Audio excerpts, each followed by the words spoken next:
I used to think I had it figured out. Not in an arrogant way, not in the way where a man walks around thinking the world owes him something. Just in the quiet, settled way, where you look at your life, you look at what you built, and you feel like the math adds up. I had a good job. I had a home. I had a woman I loved. And every morning when I drove to work through the streets of this city, windows down just enough to feel the air, I told myself I was doing everything right. I told myself that the hustle was the love, that building something was the same as saying I care. I was wrong. And the worst part is, by the time I found out, it was already too late to go back and fix it. My name is Marcus.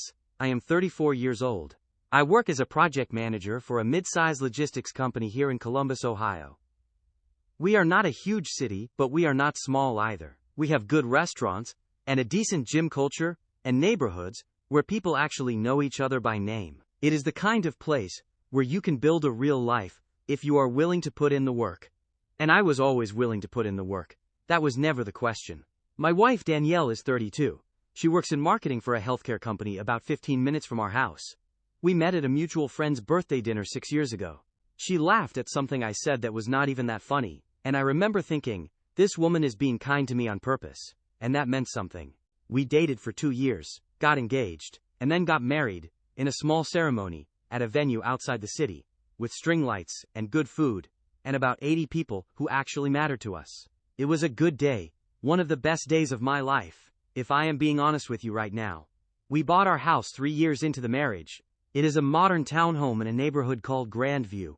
Clean lines, open floor plan, 2.5 bathrooms, a kitchen with an island that Danielle picked out herself. We split everything down the middle, mortgage, utilities, groceries. We had a system, and the system worked. Or at least I thought it did. We were two functioning adults building something real in a real city. And that felt like enough. That felt like love. I see now that I was confusing stability with intimacy, and those two things, no matter how much you want them to be the same, are not the same. Our routine back then was predictable, in the way that most married routines are. I would wake up at 5:45, before the alarm, because my body had learned to do that on its own. I would make coffee, check my phone for any overnight emails from the West Coast vendors I worked with, and then get ready. Danielle would wake up around 7, shower, get dressed, and by the time she came downstairs I usually had her mug already set out with the coffee still warm. That was one thing I always did. Small thing. But I did it every day. We would eat together maybe 3 times a week. The other mornings were overlap timing. One of us heading out while the other was still getting ready. A kiss on the cheek. A see you later. A have a good day. We were not cold to each other. I want to be clear about that. There was no bitterness in those mornings. No tension that I could feel. We were just two people living inside a schedule that had become so familiar we stopped looking at each other inside of it. On weekends we had more time, but we did not always use it the way we should have. I would catch up on work Saturday mornings while Danielle went to the gym. She had started going to a new place, a training gym, called Forge Fitness, about 8 months before everything fell apart. She said she found it through a coworker who recommended it. I thought nothing of it. I was glad she found something she was consistent about. She came home energized, and in better shape and happier, in a way that I noticed but did not investigate. I should have paid more attention to what that happiness was attached to. Sundays we usually ran errands together. Grocery store, maybe a stop at the coffee shop on 5th Avenue, called Brewed Awakenings, that we had been going to since before we owned the house. It was one of those places with exposed brick and plants in the window, and baristas who remembered your name.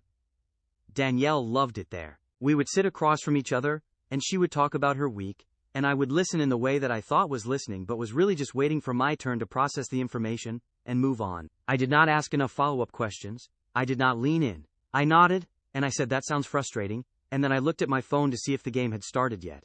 I think about those Sunday mornings a lot now. I think about how many times she was sitting right across from me, practically begging me to see her, and I just kept looking past her at something that did not matter. She never yelled about it. That is the thing about Danielle. She was not the kind of woman to make a scene. She would get quiet. She would pull back just slightly, not enough for me to call it out, just enough for the room to feel 2 degrees cooler. And I, being the man that I was back then, would tell myself she was just tired, just stressed about work, just in a mood that would pass by morning. The tension between us was never dramatic in those early months. It was small. It was the kind of small that accumulates. She would mention that she wanted to take a weekend trip, and I would say let me look at my calendar and then never look. She would bring up a conversation we had 2 weeks before, and I would have no memory of it, not because I did not care but because I had not truly stored it, had not treated it like something worth keeping. She started finishing her sentences with, "Never mind." And I let her. That is on me. That is fully on me. I let her train herself to believe that her thoughts were not worth completing in front of me. The work in my life was constant. I was in a stretch where our company had landed 2 major contracts. And I was the point person on both. That meant late nights, some weekends in the office, conference calls during dinner. I told myself I was doing it for us. I told myself she understood because she was smart and practical, and knew that this kind of grind had an end to it. But I never actually asked her if she was okay with it. I just assumed. And assumption, in a marriage, is one of the quietest ways to destroy something.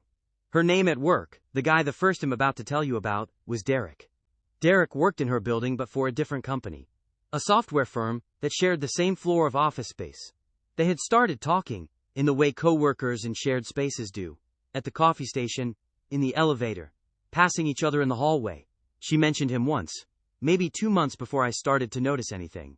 She said there is this guy on our floor who is hilarious, and she laughed while she said it, and I said that is cool, and changed the subject.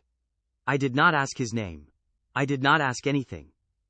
I just let that moment pass, like all the others. What I did not know then, what I was completely blind to, was that Derek had also started going to Forge Fitness. Whether that was a coincidence or not, I honestly still do not know. But they were both there, 3 mornings a week, in a gym that felt like a community, with an environment that was warm and encouraging, and full of the kind of easy conversation that feels effortless when your real life feels heavy. Danielle told me about the gym friends she was making. She never specifically said Derek trained there too. That omission, I would later learn, was intentional. I want to stop here for a second and tell you something I have come to understand about myself during all of this. I was not a bad husband. But I was an absent one. Not physically absent, I was in the house, I was at the table, I was technically present. But emotionally I had built a wall without realizing it. I thought being dependable was the same as being connected. I thought paying the mortgage and keeping the lights on and not cheating and not lying meant I was showing up. It did not occur to me that a woman can sit next to her husband every night for months and still feel completely alone. It did not occur to me that loneliness inside a marriage might be worse than loneliness on its own, because at least when you are alone, you are not also confused about why no one is reaching for you. Danielle was not looking for an affair. I genuinely believe that. I believe she was looking for someone to look at her like she was worth looking at. And Derek did that. He did it at the gym, when he remembered what she said she was working toward, and asked her how it was going. He did it at work when he knocked on her office door with coffee, and said he was passing by, and thought of her. He did it in small ways that I had stopped doing, not because I had stopped caring but because I had stopped being intentional. The difference between those two things is everything, and I did not understand it, until it was already gone. The emotional distance between us reached a kind of plateau around the 6-month mark of whatever was building between her and Derek. I could feel it, but I could not name it. The house felt different. Not hostile, not cold, just different.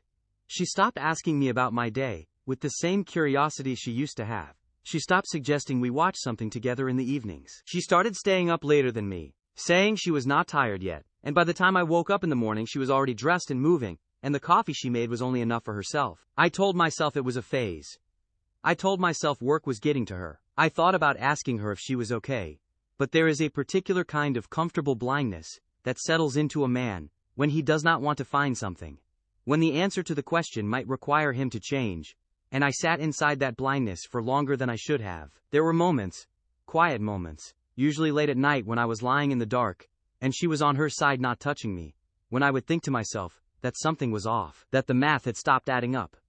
But then morning would come and the routine would start again, and I would tuck that feeling away somewhere and get on with the day. She started being more careful with her phone around month 7. I noticed before I admitted I noticed. She would flip it face down when she set it on the counter. She would take it into the bathroom with her, which she had never done before. She would laugh at something on the screen, and when I asked what was funny she would say just something a friend sent and leave it at that. I did not push. Partly because I am not that kind of man. Partly because I was not ready to know. Pushing would mean finding, and finding would mean dealing with. And some part of me had not yet built up the courage to deal with what I was starting to suspect. She went to a work happy hour one Thursday evening, and did not come home until close to midnight. She had texted me around 9 saying it was running late, and she was going to grab food with some of the group. I was already in bed. I texted back, okay, be safe. That was it. I did not call. I did not check in again. I went to sleep. Looking back, I understand that my lack of reaction probably told her everything she needed to know about how present I actually was in our marriage. A man who is paying attention does not go to sleep at 9 without so much as a phone call when his wife is out until midnight. But I was still operating on the assumption that everything was fine, because everything had always been fine. The first real moment of active suspicion came on a Saturday morning. Danielle had gone to the gym and I was cleaning out my car in the driveway, just a thing I did on weekends sometimes to feel productive. I came back inside for a trash bag and her phone was on the kitchen island, face up, and a message notification was visible on the screen. I was not trying to read it, but it was right there. And the name on the notification said Derek, and the preview of the message said I keep thinking about last night. That was all I could see before the screen dimmed. But that was enough. I put the trash bag down.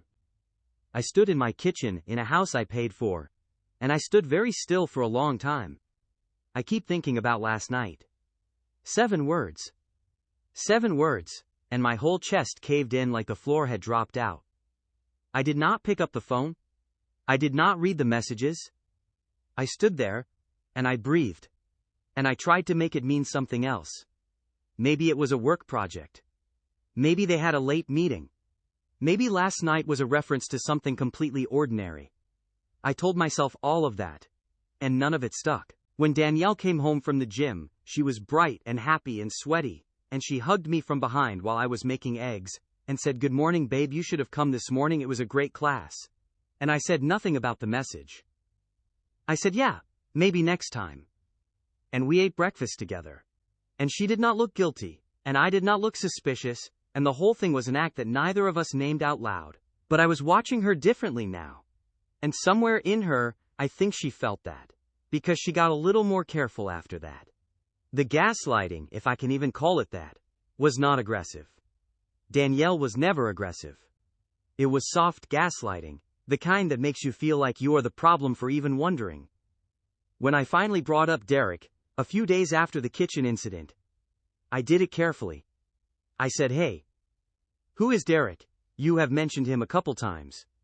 And she barely looked up from her laptop when she said, "Oh, Derek, he works on our floor. We are friendly. Why?" And something in the way she said why, like the question itself was slightly ridiculous, made me feel like I was overreacting before I had even said what I was actually thinking. I said, "He texted you the other morning. I saw the notification." She said, "Oh yeah, he was asking about a work thing." She said it so easily, no pause, no flicker, and I looked at her and thought, either she is telling the truth, or she has been practicing this. Either way, I had no proof. And without proof, I had no ground to stand on. She had not given me anything concrete to hold, just a name on a notification, and a sentence I was not supposed to see. I let it go. She let out a breath. She did not think I noticed. And we went on. Over the next 3 weeks, she became more attentive to me, in a way that, at the time, I chose to read as a good sign.